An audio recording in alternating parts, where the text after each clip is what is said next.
initiative. It's a way to show our continued commitment to making LPIA a safe, welcoming, and inclusive airport for all. Passengers needing to secure a free sunflower lanyard can email sunflower@nas.bs or call 1242-397-8600. For more information, visit www.nassauLPIA.com.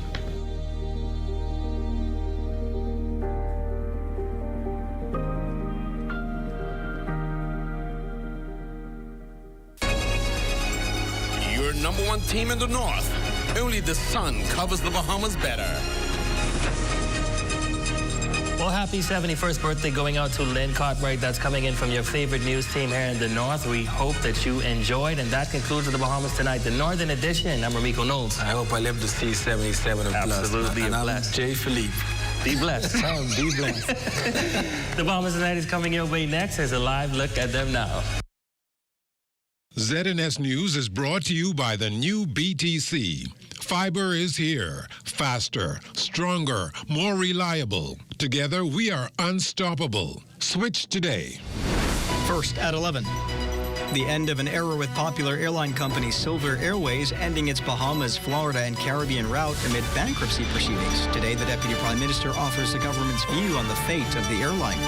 Also, the question of the country's price tag for infrastructural upgrades to its seaports, bridges, and roads revealed in the House of Assembly as debate on the new budget continues. And the empowerment of young girls through her new nonprofit organization, Book Magic Org, and is being spearheaded by a very talented young girl. The Bahamas Tonight at 11 starts now.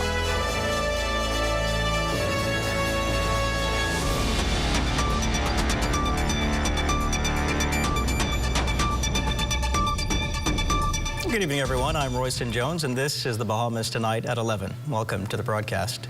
An airline servicing the Bahamas has gone belly up, and customers got the message today not to go to the airport. This as the company says all credit card purchases will be refunded by the credit card company or travel agency. The Minister of Tourism is this evening reacting to the fate of what he says has been a beleaguered company and shares the country's plan to fill the void left. Cleopatra Murphy leads us off at 11 tonight with the details. After filing Chapter 11 bankruptcy in January, Silver Airlines announced Wednesday that it would be discontinuing service to the Bahamas, Florida, and the Caribbean. This is after the company says it entered into a transaction with another airline holding company that has decided not to continue in those markets. Deputy Prime Minister and Minister of Tourism, Investments and Aviation, the Honorable Chester Cooper, says the news was not a surprise, and government is speaking with airline partners like American Airlines that services all of Silver's local markets to fill the gap. And we've already engaged Bahamas Air directly about what additional routes that we might provide. We're looking at the data. We're going to make the assessment over the next day or two, and we'll take some decisions as to the next steps in the best interest of Bahamas Air and the best interest of Bahamas tourism. But we're looking at it actively at the moment. Over the course of the next few days, we'll know more. Silver serviced Grand Bahama, Abaco, Bimini, Exuma, Eleuthera, and Nassau. He says officials are assessing what the airline's loads look like. As for passengers left on the hook, Cooper says he has no specifics at this time. Imagine they would have gotten notice sometime last night, and they would have certainly been calling the major airlines to see how they may reschedule their flights. So, as I've said, we have steady airlift in all of our main markets. As for Silver's customer base, the Minister of Tourism says it was locals and foreigners alike. But there's one foreign market officials need to shore up in its absence. Direct from Georgetown, Eleuthera, Grand Bahama, of course Nassau. They service Tampa. Tampa is an area where we will need to have some deep discussions with our partners. Because that was a niche that they provided a service in. Ironically, the Minister of Tourism met with airline officials including Aztec, Makers Air, American Airlines, and Tropic Airlines while in Miami Wednesday afternoon about expanding airlift into the Family Islands. For the Bahamas Tonight, I'm Cleopatra Murphy. Meantime, the Bahamas is taking steps to make travel easier for visitors. Addressing industry stakeholders at the Four Seasons Resort in Orlando, Florida Tuesday night, Minister of Tourism, Investments and Aviation, the Honorable Chester Cooper, revealed that while the Bahamas is one of only a few countries worldwide with U.S. pre-clearance, it will soon add another feature. We're adding to the great partnership that we have with the U.S. government as well. We have TSA pre-check, and very soon, and I'm going to let the cat out of the bag, we're going to be having global entry as well. Breaking news! So this is going to really support the seamless travel. From Parliament, millions spent on infrastructural upgrades over the past year on roads, bridges and seaports across the country, all in an effort to improve living conditions for residents and enhance their interconnectivity island by island. Fern Carey has more from today's 2025-2026 budget debate. Major infrastructure works across the country are being conducted through public tenders and private partnerships, all designed to connect, modernize, and empower communities island by island. That from Minister of Public Works and Family Island Affairs, the Honorable Clay Sweeting, as he contributed to the budget debate in Parliament Wednesday. Minister Sweeting indicated that the government has engaged young Bahamians to carry out critical road repairs in the country. My ministry has engaged 7 Bahamian contractors to deliver road paving and rehabilitation across key corridors in New Providence. These contractors are actively working on road packages in constituencies such as South Beach, Golden Gates, Bamboo Town, Centerville, Elizabeth, Engliston, and many more. To date, we have seen progress across several zones, with miles of completed roads marked in yellow, and areas pending clearance from utility corporations in blue. Minister Sweeting says the list does not include works done by Bahamas, which is the government's paving company. With Bahamas now incorporated, he says this will streamline the way the government paves and patches roads nationwide. On tap for Bahamas will be a fully functioning facilities, new equipment, and building capacity that will be carried out through a $90 million loan agreement with the IDB. A portion of this loan, Mr. Deputy, will also be utilized to mitigate flooding in Pinewood and surrounding communities, in Coral Harbor, and in downtown Nassau. 8 priority bridge projects have also been identified on Andros, Eleuthera, Exuma, and New Providence, with those structures designed to be climate resilient and corrosion resistant, among other features. Regarding long-awaited upgrades to the glass window bridge in Eleuthera, Minister Sweeting specified that while the design is simple, construction will be costly because of the bridge's location and logistics. So the preliminary cost for insurance and arbor fees is roughly 1.2. And these are provided to me from the technical persons at the Ministry of Works. Preliminary costs for staff accommodation and shipping costs, 18.2. Preliminary costs for site compound, equipment, lighting, security, utilities, utility diversions, and traffic management, 6.4. Temporary works, including landing dock, hall road, piling mat, road pad, and jacking barge, 17.4. Road works, 4.4. North Approach Bridge, $2 million. The actual bridge itself, 25.4. Debate on the budget bills continue in the House of Assembly. For the Bahamas Tonight, I'm Fern Carey. Thank you, Fern. Some good news for the permanent technical officers at the Ministry of Public Works, as efforts are now underway to upgrade their salaries and amend their career path. Works Minister, the Honorable Clay Sweeting, says the move is necessary in order to attract more Bahamians as engineers and inspectors to the field. A lot of times, we have challenges attracting engineers and architects and inspectors and these specialty persons that we need, because the funding is not in line with the private sector. So we're trying to correct some of that, Mr. Deputy, so we can ensure that Bahamians are able to have first opportunity to work for the Ministry of Works, for the public sector, driving change throughout the country. The Works Minister also revealed that his ministry's Human Resources, Payroll and Accounts Department has been relocated to the Smiley Bastion building on University Drive to allow staff to handle increased workload demands in a more spacious, comfortable environment. He added that the ministry staff complement has also been increased to boost efficiency. Of 140+ individuals to replace and strengthen technical and clerical needs needed in areas such as building control, the northern compound, and other areas throughout the ministry. Ensuring the recommendations are forwarded to the Ministry of Public Service for promotions and reclassifications on behalf of the hardworking staff. With a projected deficit of some $32 million, the National Insurance Board has to buckle down on closing the gap between contributions collected and benefits paid out if it is to ensure the fund's sustainability and also preserve the integrity of the system. For that, NIB is relying on a compliance, performance, and recovery initiative to be fully launched this month.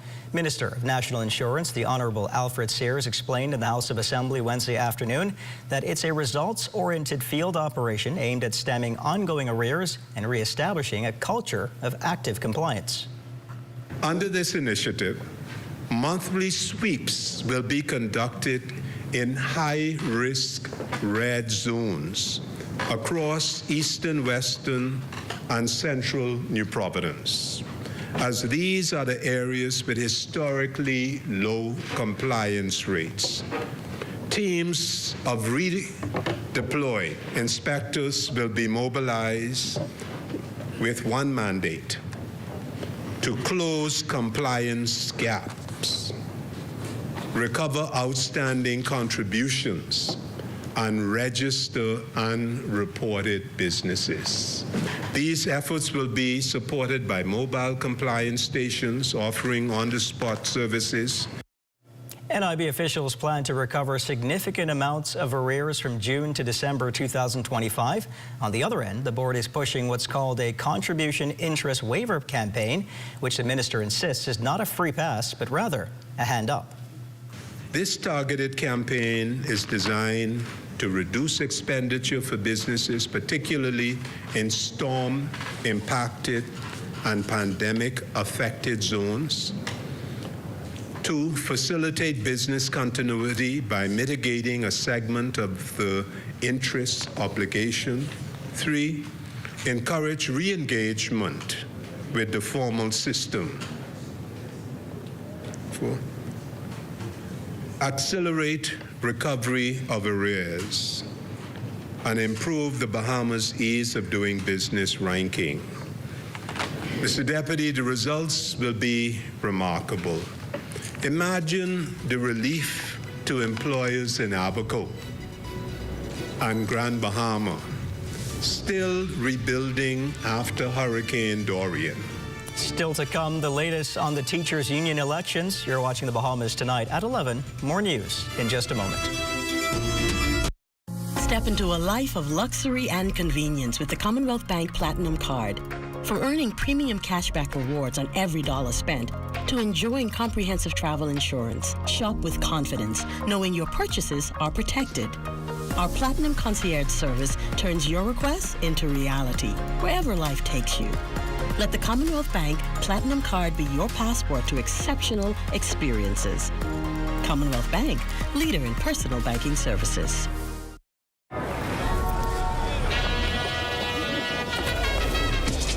Just what is it that you want to do? And we want to have a good time. We want to be free to do what we want to do.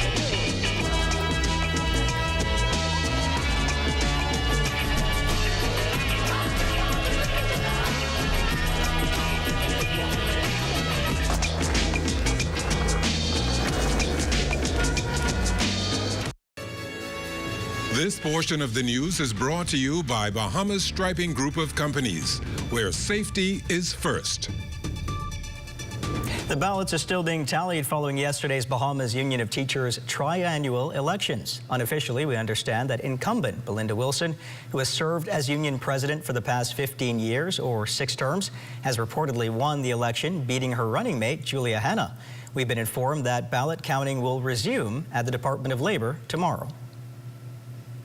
Harbor Island police are probing a double shooting that happened shortly before midnight on Munning Street, resulting in the death of a 25-year-old man while another man is nursing injuries.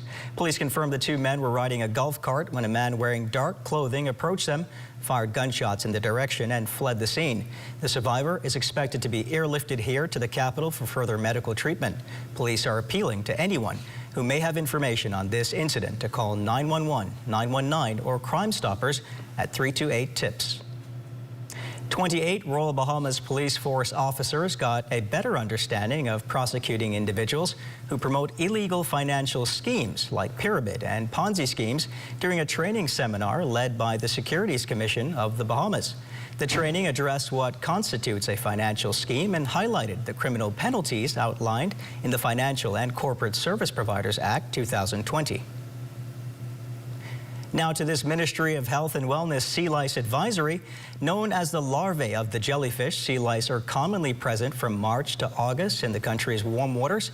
They're barely visible to the human eye. They float on the sea surface and assemble near the shoreline, especially in shallow, calm waters. Skin contact with sea lice often results in dermatitis or sea bather's eruption, which happens when the larvae becomes trapped between swimwear and the skin. The eruptions produce a prickly or stinging sensation, which progresses into a bumpy red rash within hours of exposure and can last up to 2 weeks. Other symptoms may include nausea, vomiting, diarrhea, headache, fever, muscle spasms, joint pains, and difficulty sleeping. Anyone who suspects they have been affected by sea lice and are experiencing other symptoms, along with a rash, should seek medical attention. And we end the late night news with this feel-good story. A young champion for literacy is doing her part to empower young girls through her new nonprofit organization. LaDawn Davis shared more of her recent visit to Ridgeland Primary School. 30 Ridgeland Primary School students assembled on the floor of their school's library, eager to watch a pre-recorded audio presentation of Black Girl Magic, a book written by published author and motivational speaker 12-year-old Zara Bryan. When she was just 8 years old, the young author's new book was listed as a bestseller on Amazon and has now opened up a window of speaking opportunities for her locally and abroad. After delivering a 3-minute motivational pep talk to the students about the importance of being true to who they are, Zara spoke to us about the magic behind creating her latest literacy project.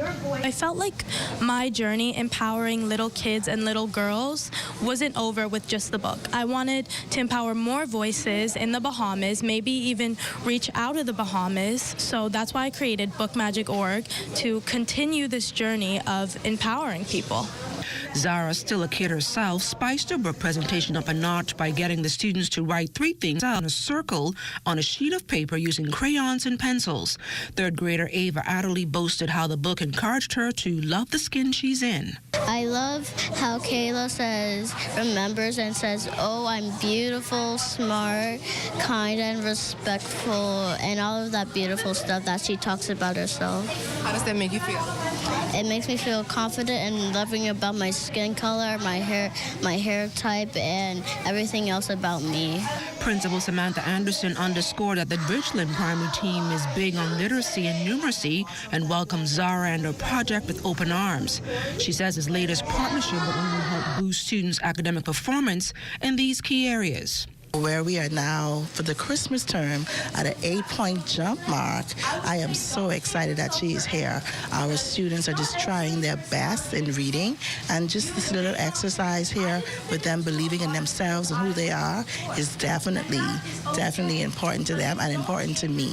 The 2024 Rising Star Award recipient says she plans to take her BookMagic.org project on a national school tour. When asked if she will be releasing any more books in the future, Zara hinted this. You may see some more books from me.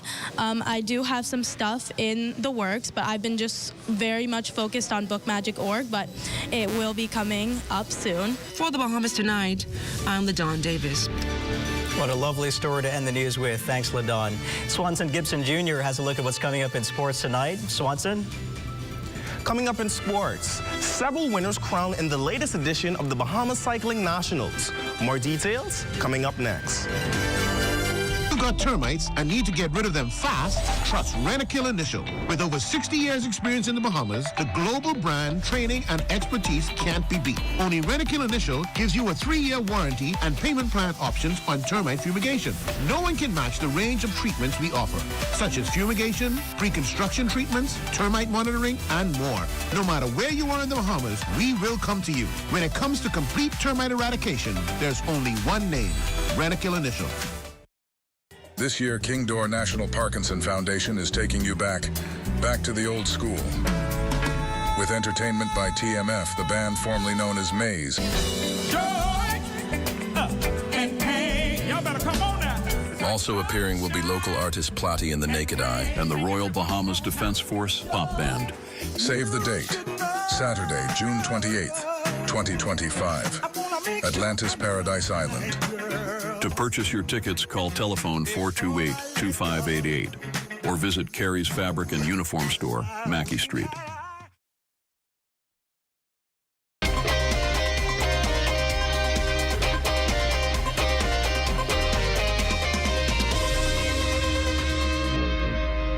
Welcome to your Wednesday Sports Check, everyone. I'm Swanson Gibson Jr.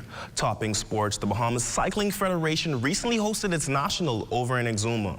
More than 100 male and female participants conquered Mount Thompson terrain, setting out to win their respective divisions. Our Charles Fisher caught up with the various winners.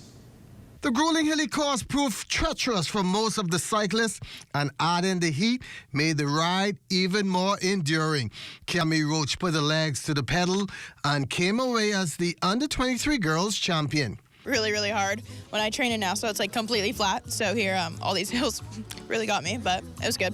If I was like still with the pack of girls, I was gonna at some point like break away, but I ended up like dropping them in the first like 5 miles. So I just like had to hold on to like my speed the rest of the way to like stay away from them. Chip off the old block with cycling in his blood, Baron Musgrove Jr., under 23 male champ.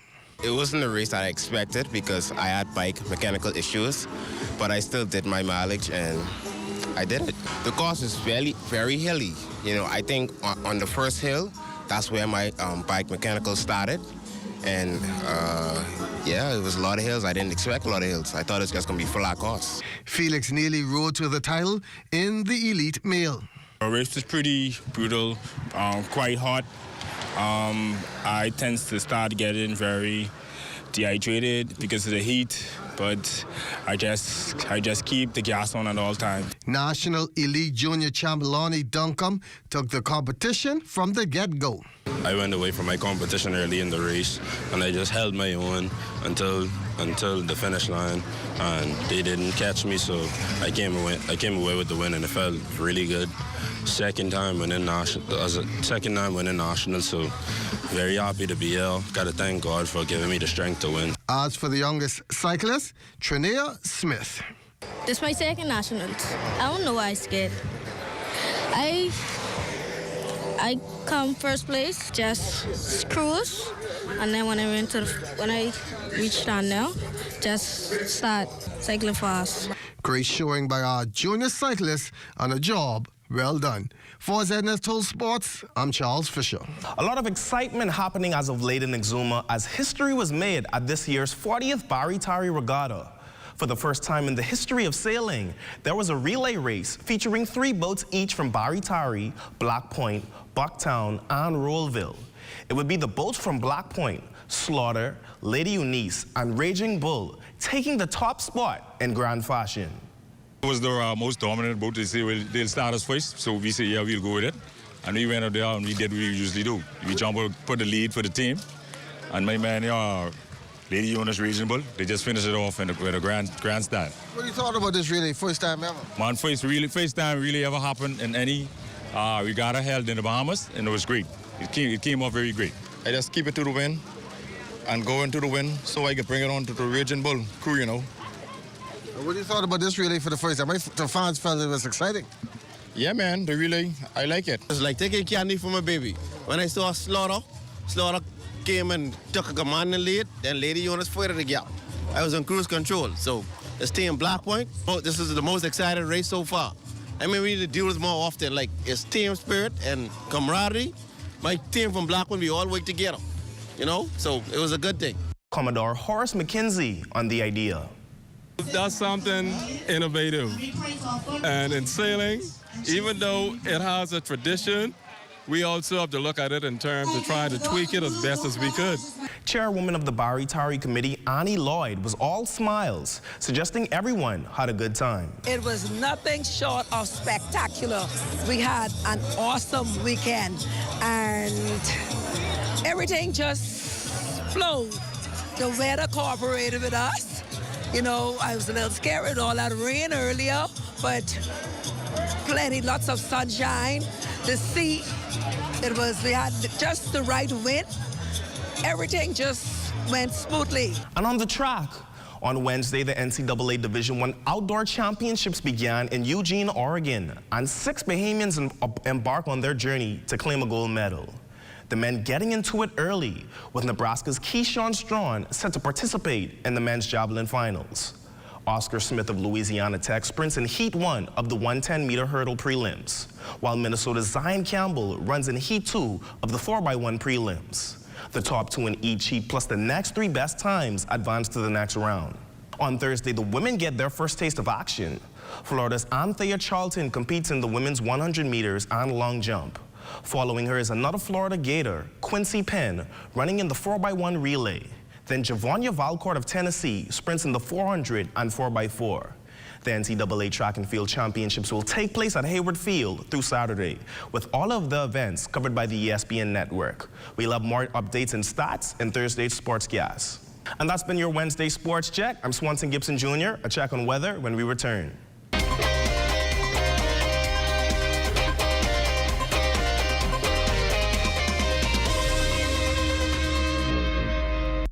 Did you know you could send a local bank transfer to a $1 wallet?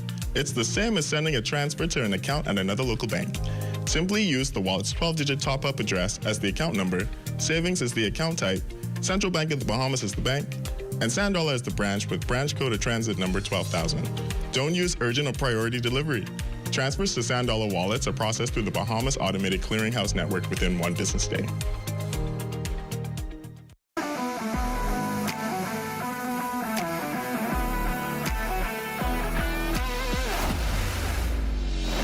Bahamas Striping Group of Companies, we have been in Exuma now for the past 4 years, carrying out our paving program. A part of our company's philosophy is to do some work to international standards. So when you look at our paving division, we have a state-of-the-art lab to do all of our testing in-house, as well as a state-of-the-art asphalt plant with a trained technician carrying out the work on that site. The overarching goal of our company is to produce the work that we're doing in the entire Bahamas to international standards. We also make a difference by the training of our staff. We have a very intensive training program going on to where we are teaching young men how to learn the art of striping. Being a young man myself, I've made mistakes in the past. I was given a second chance to better my life, and it's only fitting that we pass it along. What's important for us is giving them a second chance for them to get a skill and a career that could take them further in life.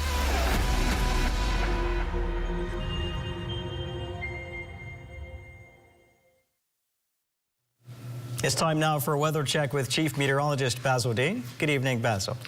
Good evening, Royston. We are now 11 days in the hurricane season, and we have some Sahara dust that's being advected our way, and the good news is that it will keep a lid on development. In addition to the Sahara dust, which will create some hazy conditions over the next couple of days, we do have some upper level strong wind shear, which also will keep a lid on any kind of development. So development, if any, is going to be on the low end of the scale, and if it does happen, we're looking in the extreme western portion of the Caribbean Sea over the next week or so. And your temperatures around the islands this evening: Marshall, Abaco 85, Greenville, Key, Freeport, Grand Bahama at 83, the Berry Islands 82, Allenstown, Bimini 85 degrees, 82 in Harper Island and Rock Sandy, Lutra. Out of South Carolina also reporting 82 degrees. In Black Point, Exuma, 86. 82 degrees in Camp Space, St. Andros, and in Fresh Creek, Central Andros. Georgetown, Exuma, 84. 82 in Rum Key and San Salvador, 81 degrees in Crooked Island. Also in Clarendon, Long Island, and Ragged Island. Ackland's a little warmer at 86 degrees. Betsy Bay, McWarner, 87. Matthew, Tiny Nago, 82. And the Turks and Caicos Islands at 81 degrees. And our forecast map, well, it's showing we have that persistent southeasterly flow throughout the northwest and central parts of the country, just around 12 to 18 knots, and that will be in place through the next couple of days as well.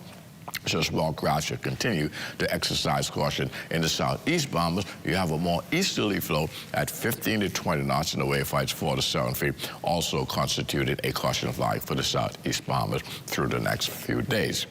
And our forecast tonight, we are looking at breezy this evening with a thunderstorm or two in spots, particularly over the more western part of the northwestern country.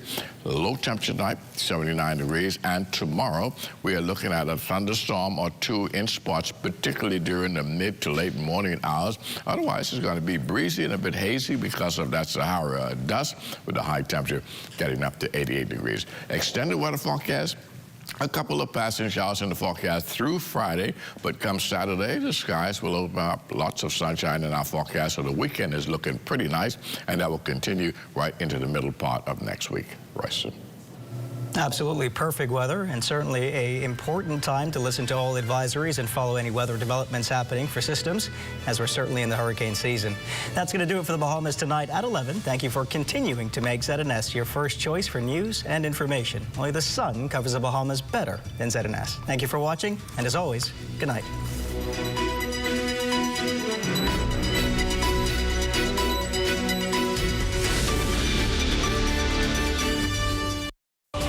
Tonic Williams Darden Highway, I'm Tajaro Hudson. This is ZNS.